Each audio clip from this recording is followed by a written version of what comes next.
কিছু কিছু অবিশ্বাসী রাসূল সাল্লাল্লাহু আলাইহি সাল্লামের কাছে এসে তাকে বিভিন্ন কটু কথা বলে যেত।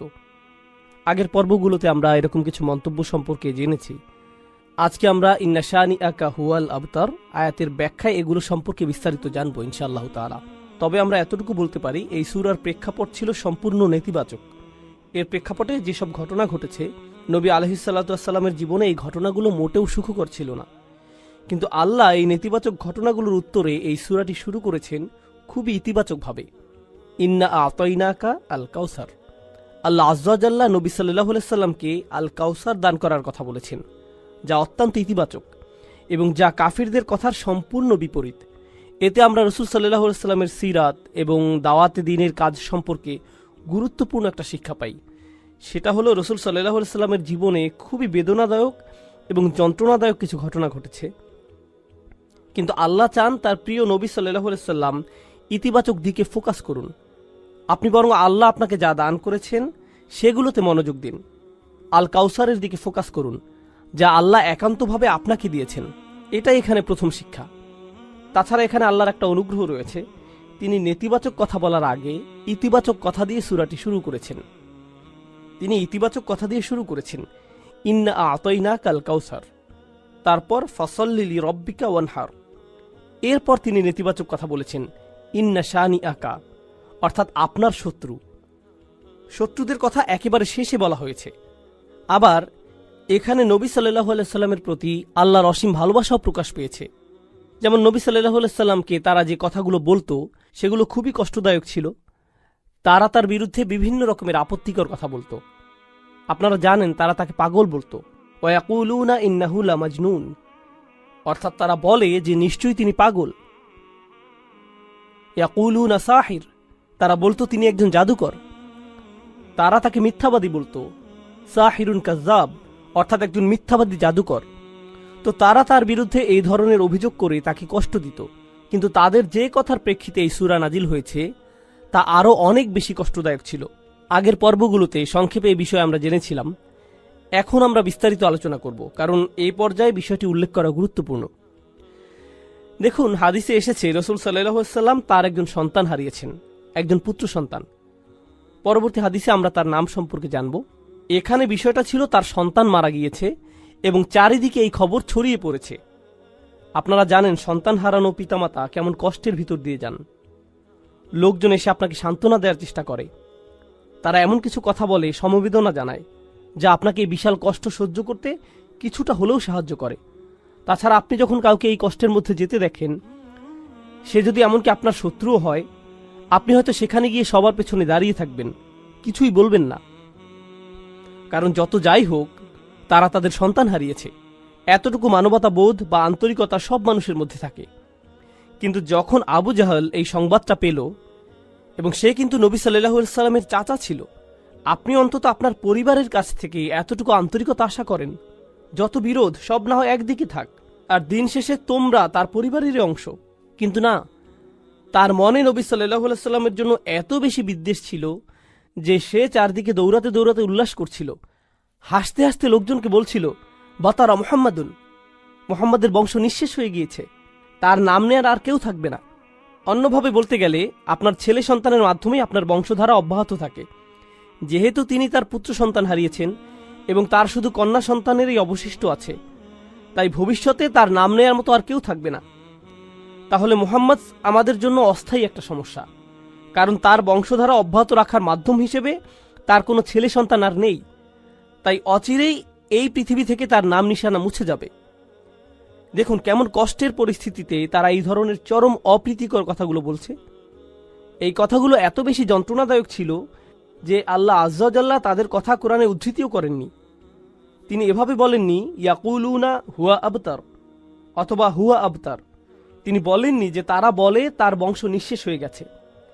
তিনি নবী সাল্লাল্লাহু আলাইহি সাল্লামের সামনে তাদের সেই যন্ত্রণাদায়ক কথার উদ্ধৃত করে তাকে আঘাত দিতে চাননি। তিনি বিভিন্ন সূরায় তাদের বিভিন্ন কথা উদ্ধৃত করেছেন, যেমন তারা বলেছিল তিনি পাগল, তিনি একজন জাদুকর এবং তিনি একজন মিথ্যাবাদী। কিন্তু এই ক্ষেত্রে তিনি তাদের কথাগুলোকে উদ্ধৃত করেননি। তিনি সরাসরি তাকে সান্ত্বনা দিয়েছেন, ইন্না শানিআকা হুয়াল আবতার, আপনার শত্রুরাই নির্বংশ নিশ্চিহ্ন হবে, তাহলে আল্লাহ আজ্জা ওয়া জাল্লা এখানে কাফিরদের কথাটা হুবহু উদ্ধৃত করেননি। এটা নিঃসন্দেহে নবী সাল্লাল্লাহু আলাইহি সাল্লামের প্রতি আল্লাহর অসীম ভালোবাসার বহিঃপ্রকাশ। পরিশেষে আমরা এই সূরায় আরও একটা অসাধারণ শিক্ষা পাই। এখানে আল্লাহ কেবল নবী সাল্লাল্লাহু আলাইহি সাল্লামের মনোযোগ অন্যদিকে আকৃষ্ট করেননি। রাসূল সাল্লাল্লাহু আলাইহি সাল্লাম তার সন্তান হারিয়েছেন। যখন কেউ এভাবে সন্তান হারায়, তার কাছে আর কোনো কিছুই ভালো লাগে না। এটা যে কোনো মানুষের ক্ষেত্রে হতে পারে, সব মানুষের ক্ষেত্রে এমনটা হয়। কেউ যখন তার সন্তান হারায়, তখন তার বাড়ি, ব্যাংক ব্যালেন্স অথবা অন্য যে কোনো কিছুর কথা মাথায় আসে না। মনের মধ্যে শুধু সন্তান হারানোর তীব্র ব্যথাই অনুভূত হয়। মা বাবার কাছে তাদের সন্তানেরা শ্রেষ্ঠ সম্পদ, তাই না? নবী সাল্লাল্লাহু আলাইহি সাল্লামের এমন কষ্টের মুহূর্তে আল্লাহ আজ্জা ওয়া জাল্লা প্রথমে তাকে সমবেদনা জানাচ্ছেন। ইন্না আ'তাইনাকা আল কাউসার। তিনি তার সন্তান হারিয়েছেন, আর আল্লাহ তাকে বলছেন, আপনি সীমাহীন কল্যাণপ্রাপ্ত হয়েছেন, আপনি প্রাচুর্য লাভ করেছেন। আগের পর্বগুলোতে আমরা লিস্ট আকারে এগুলো সম্পর্কে জেনেছি, কিন্তু এরপরেও কিভাবে এই যন্ত্রণাদায়ক পরিস্থিতি মোকাবেলা করা যায়, কাফিরদের কথার যথাযথ জবাব দেওয়ার পাশাপাশি এই সূরায় আমাদের শেখানো হচ্ছে কিভাবে আমরা, বিশেষ করে পরিবারের কাউকে হারানোর তীব্র যন্ত্রণা, অসহ্য মানসিক কষ্ট, হতাশা, এগুলো থেকে মুক্তি পেতে পারি। প্রথমত, আল্লাহ আপনাকে যা যা নিয়ামত দান করেছেন সেগুলোতে মনোযোগ দিন। এরপর ফাসল্লি লিরাব্বিকা ওয়ানহার। নবী সাল্লাল্লাহু আলাইহি সাল্লামকে আল্লাহ বলছেন সালাত আদায় করুন। আল্লাহ বলছেন দুঃখ, কষ্ট, যন্ত্রণা থেকে মুক্তির উপায় হলো সালাত আদায় করা। সুবহানাল্লাহ। জানেন, এখানে সালাত আদায়ের দুইটা দিক আছে। প্রথমত, শেষ আয়াতের সাথে সালাতের সম্পর্ক আছে, আবার প্রথম আয়াতের সাথেও সালাতের সম্পর্ক আছে। তাহলে মাঝখানের আয়াত ফাসল্লি লিরাব্বিক হলো এই সূরার মূল আয়াত। প্রথম আয়াতে আল্লাহ নবী সাল্লাল্লাহু আলাইহি সাল্লামকে যা দান করেছেন সে সম্পর্কে বলা হয়েছে। আর কোনো উপহার পেলে আপনার কি করা উচিত? আপনার কৃতজ্ঞতা প্রকাশ করা উচিত, এবং কৃতজ্ঞতা প্রকাশের শ্রেষ্ঠ মাধ্যম হলো সালাত আদায় করা। তাহলে প্রথম আয়াতের প্রতিক্রিয়া হলো ফাসল্লি লিরাব্বিক। আবার দ্বিতীয়ত, তার শত্রুদের কাছে থেকে যে অসহনীয় দুঃখ কষ্ট তিনি পেয়েছেন, যাদের কথা শেষ আয়াতে বলা হয়েছে, এই কষ্টগুলো মোকাবেলা করার জন্য আপনি কি করেন? আপনি নামাজে দাঁড়িয়ে যান। তাহলে ভালো মন্দ উভয় পরিস্থিতিতে আপনার প্রতিক্রিয়া হবে নামাজ আদায় করা। সুবহানাল্লাহ। এখন চলুন নবী সাল্লাল্লাহু আলাইহি সাল্লামের সন্তানদের সম্পর্কে আমরা জানব। আন ইবনে আব্বাস রাদিয়াল্লাহু তাআলা আনহুমা ক্বাল। ইবনে আব্বাস রাদিয়াল্লাহু আনহুমা হাদিসটি বর্ণনা করেছেন, কান আকবরু ওয়ালাদি রাসূলুল্লাহ সাল্লাল্লাহু আলাইহি ওয়াসাল্লাম আল কাসিম। রাসূল সাল্লাল্লাহু আলাইহি সাল্লামের বড় সন্তানের নাম ছিল কাসিম রাদিয়াল্লাহু আনহু। সুম্মা জাইনাব, তারপর জাইনাব, সুম্মা আব্দুল্লাহ, তারপর আব্দুল্লাহ, সুম্মা উম্মু কুলসুম, সুম্মা ফাতিমা, সুম্মা রুকাইয়া, ফামাত আল কাসিম। তাহলে এখান থেকে আমরা তার সন্তানদের বয়সের ক্রমও জানতে পারি। তো প্রথম সন্তান ছিলেন কাসিম, তারপর জাইনাব, তারপর আব্দুল্লাহ, তারপর উম্মে কুলসুম, তারপর ফাতিমা, তারপর রুকাইয়া। মাক্কি যুগের শেষের দিকে কাসিম রাদিয়াল্লাহু আনহু ইন্তেকাল করেন। এরপর মাদানী যুগে আব্দুল্লাহও মারা যান। কারো কারো মতে সূরাটি কাসিম রাদিয়াল্লাহু তাআলা আনহুর মৃত্যুর প্রেক্ষাপটে নাজিল হয়, আবার অন্যদের মতে আব্দুল্লাহ রাদিয়াল্লাহু তাআলা আনহুর মৃত্যুর পরে এটি নাজিল হয়। আবার অন্য একটি বর্ণনায় আমরা রাসূল সাল্লাল্লাহু আলাইহি সাল্লামের আরও একজন সন্তানের কথা জানতে পারি, ইব্রাহিম রাদিয়াল্লাহু আনহু। তাহলে তার কোন সন্তানের মৃত্যুর প্রেক্ষিতে সূরাটি নাজিল হয়েছে, এই ব্যাপারে বিভিন্ন মতামত পাওয়া যায়।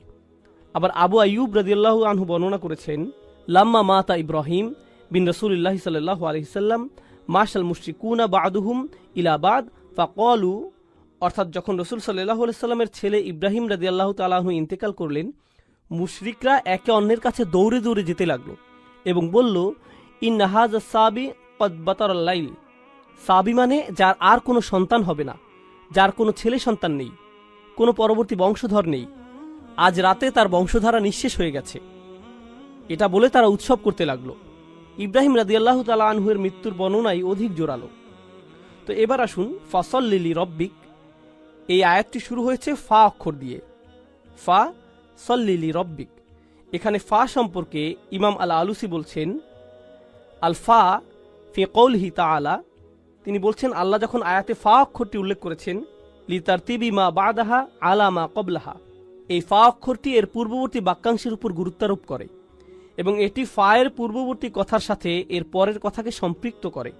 ফা ইন্না ইতা তাআলা ইয়াহু আলাইহিস সালাতু ওয়াস সালাম মা যুকিরা মিনাল আয়াতিল্লাতি লাম ইউতিহা আহাদাম মিনাল আলামিন।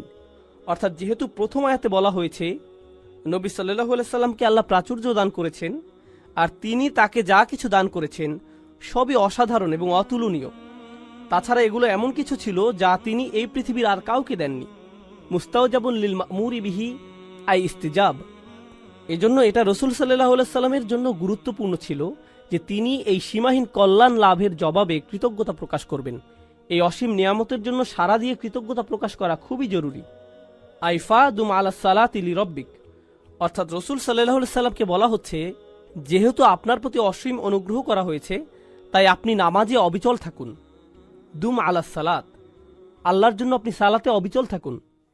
এগুলো ইমাম আল আলুসির মন্তব্য। আপনাদের আবার একটু মনে করিয়ে দিতে চাই, এর আগের সূরা থেকে আমরা জেনেছি তারা যখন নামাজ পড়ত তারা উদাসীন থাকত, নামাজের প্রতি তারা যত্নবান ছিল না। তাছাড়া যখনই তারা নামাজ পড়ত লোক দেখানোর জন্য নামাজ পড়ত। আর এই সূরায় ঠিক এর বিপরীত বলা হচ্ছে, তোমরা কেবল তোমাদের রবের জন্য সালাত আদায় করো, ফাসল্লি লি রব্বিক। তিনি শুধু ফাসল্লি বলেননি, যদিও এর মাধ্যমে আদেশটি পরিপূর্ণ বোঝা যাচ্ছে। যেমন তিনি অন্য আয়াতে বলছেন আকিমিস সলাত, শুধু আকিমিস সলাত, কিন্তু এখানে বলছেন ফাসল্লি লি রব্বিক, আপনার রবের জন্য সালাত আদায় করুন, আপনার রবের জন্য। এর মাধ্যমে নামাজ আদায়ের উদ্দেশ্য স্পষ্ট করে বলা হচ্ছে। এখন সল্লি ফা ইন্না সালাতা জামিআতু লি জামিহি আকসামুশ শুকুর, এটা খুবই গুরুত্বপূর্ণ। আল্লাহ সালাতের কথা বলেছেন, শুকরের কথা বলেননি। তিনি বলেননি ওয়া শুকর রব্বাক, তোমার রবের কৃতজ্ঞতা প্রকাশ করো, তাই না? যখন কোনো অনুগ্রহ করা হয় তখন এর জন্য কৃতজ্ঞতা প্রকাশ করা উচিত। তাহলে আমরা বুঝতে পারলাম সালাত হলো জামিআতু লি জামিই আকসামুশ শুকুর, অর্থাৎ আল্লাহর প্রতি কৃতজ্ঞতা প্রকাশের পরিপূর্ণ, সর্বোৎকৃষ্ট এবং সর্বশ্রেষ্ঠ উপায় হলো আল্লাহর জন্য সালাত আদায় করা। এজন্যই আমরা রসুল সাল্লাল্লাহু আলাইহি সাল্লামের জীবনে দেখেছি, যখন ভালো কিছু ঘটত বা কোনো ভালো খবর আসতো তিনি কি করতেন? তিনি সাথে সাথে 2 রাকাত নামাজ পড়তেন। এভাবেই তিনি আল্লাহর কৃতজ্ঞতা প্রকাশ করতেন। এবং এটা আমরা আমাদের নিজেদের জীবনেও প্রয়োগ করতে পারি। যখন কোনো ভালো কিছু আমাদের জীবনে আসে, আমরা কোনো সুসংবাদ পাই, সাথে সাথে আমাদের উচিত সর্বোৎকৃষ্ট উপায়ে তার কৃতজ্ঞতা প্রকাশ করা, আল্লাহর জন্য সালাত আদায় করা।